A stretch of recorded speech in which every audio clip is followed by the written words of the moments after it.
Assalamualaikum warahmatullahi wabarakatuh. Perkenalkan, nama saya Farhanul Faris, NIM 225 231 271 dari kelas BPS 2G. Di sini saya akan menceritakan perjanjian Giyanti dan terpecahnya tanah Jawa. Dahulu, sekitar tahun 1755, terjadi suatu perjanjian dari segitiga politik antara Pakubuwono III, Pangeran Mangkubumi, dan juga VOC yang dikenal dengan Perjanjian Giyanti. Perjanjian ini terjadi pada tanggal 13 Februari 1755. Nama Giyanti sendiri diambil dari lokasi penandatanganan perjanjian bertepatan di Desa Janti yang sekarang dikenal dengan Dukuh Kerten, Jatiharjo, Karanganyar, Jawa Tengah. Perjanjian ini dibuat untuk meredam konflik yang telah berlarut setelah perpindahan Keraton Kartasura ke Surakarta. Pada saat itu, Mangkubumi yang membantu Pakubuwono II dalam meredam konflik mendapat hadiah sebidang tanah dari Pakubuwono II. Namun, ternyata hal itu menimbulkan kecemburuan. Salah seorang pangeran lalu melaporkan ketidakadilan tersebut kepada Gubernur Jenderal Baron van Imhoff. Sang gubernur lalu membuat keputusan yang membuat tanah tersebut tidak jadi dimiliki oleh Mangkubumi. Perpecahan pun tak terelakkan, sampai akhirnya Gubernur VOC Nicholas Harting mengambil sikap untuk menyelamatkan daerah kekuasaannya.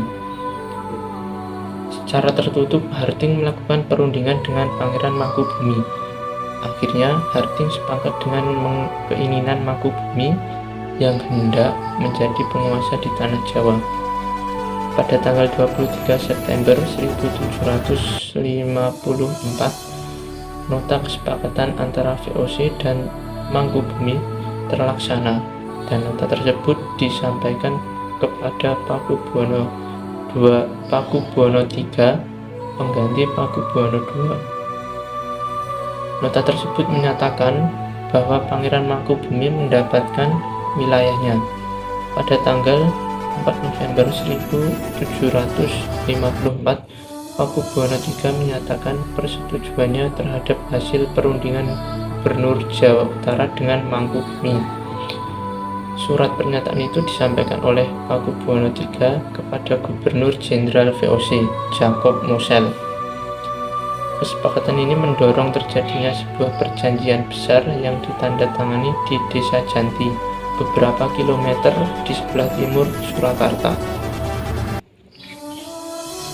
Penandatangan perjanjian Giyanti ini menjadi pangkal dari terbelahnya tanah Jawa menjadi dua bagian, atau biasa dikenal dengan istilah Palihan Nagari.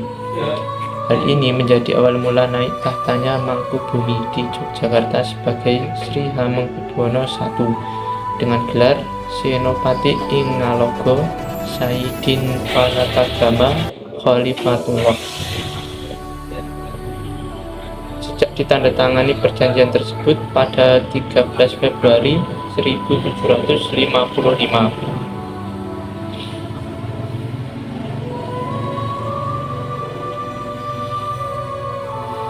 Perjanjian Giyanti yang tidak merinci pembagian wilayahnya pada gilirannya menimbulkan rentetan peristiwa. Sementara itu, pasca perjanjian Giyanti, Raden Mas Said atau biasa dikenal dengan sebutan Sambernyawa yang dahulu membantu Mangkubumi masih terus melakukan pemberontakan. Seperti halnya Mangkubumi, Pangeran Sambernyawa yang juga Pra Pakubuwono turut menuntut hak sebagai penguasa wilayah.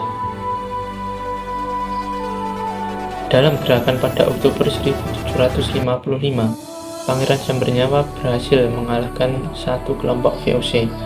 Pada Februari 1756, dia juga hampir membakar keraton yang hampir didirikan di Yogyakarta.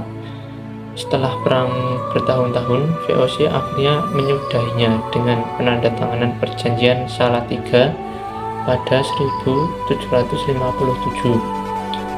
Perjanjian ini membuat tanah Jawa kembali terbagi. Pada perjanjian ini disepakati bahwa Pangeran Sambernyawa mendapat sebagian daerah Kasunanan Surakarta yang dikenal sebagai Kadipaten Mangkunegaran. Pangeran Sambernyawa berjatah tahta dengan gelar Kanjeng Gusti Pangeran Adipati Arya Mangkunegara Lelono Jayamisesa Senopati ing Alaga Satriya Raga Mataram ing Nagari Surakarta Adiningrat. Mungkin hanya itu saja yang bisa saya ceritakan. Terima kasih sudah menonton. Assalamualaikum warahmatullahi wabarakatuh.